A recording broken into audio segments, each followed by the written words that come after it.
Meron dalawang bagay na sinabi si Cheese kanina sa ambush interview.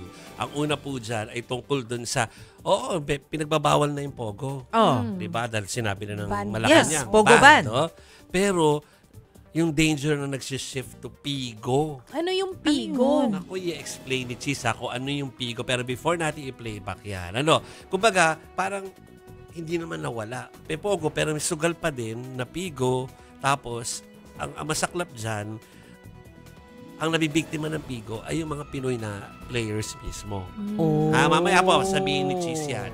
Pero, sabi niya, nagbabala rin siya na may possibility na kapag nagpalit ng administrasyon, babalik lang yung Pogo. So ano ba dapat? So dapat institutionalize na yung ban, meaning gumawa na talaga ng batas. Dyan. So panoorin niyo po kung ano yung sinabi. Ito presidente, yung mga Pogo na yan, pwede magsibalik lang dito. Diba? So ano yung pwedeng gawin?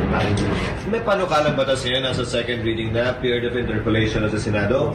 Inihain ni Senator Win Gatchalian na pinagbabawal na ang Pogo. Bagaman binana yan ni Pangulong Marcos kapag ka napasa ang panukalang batas na ito, ibig sabihin kahit sinong presidente ay hindi mababalik yan maliban na lamang kung ipaparepeal nila yung batas kapag ka ito ay napasa. Yun. Kaya nais ko ipa-review bakit natin pinagbawal ang ganitong uri ng sugal sa mga dayuhan. Nakakasama ba ito? May social ills ba ito? Hindi ba ito maganda para sa kanila? Pwes kung hindi maganda para sa mga dayuhan, paano naging maganda ito para sa atin? Kaya nais kong i-review ano ba yung social ills na kaakibat nito, magkano bang nakukuha ng gobyerno dyan?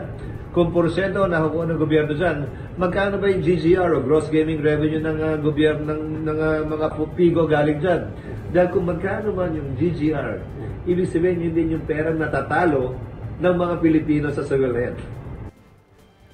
Okay, ang Pigos po ay, ang Pogo, alam niya na ibig sabihin. Ang Pigo ay yung Philippine Inland Gaming Operators sa country. So, yung mga sugal-sugal. Alam niyo na Mga yan. sugal-sugal.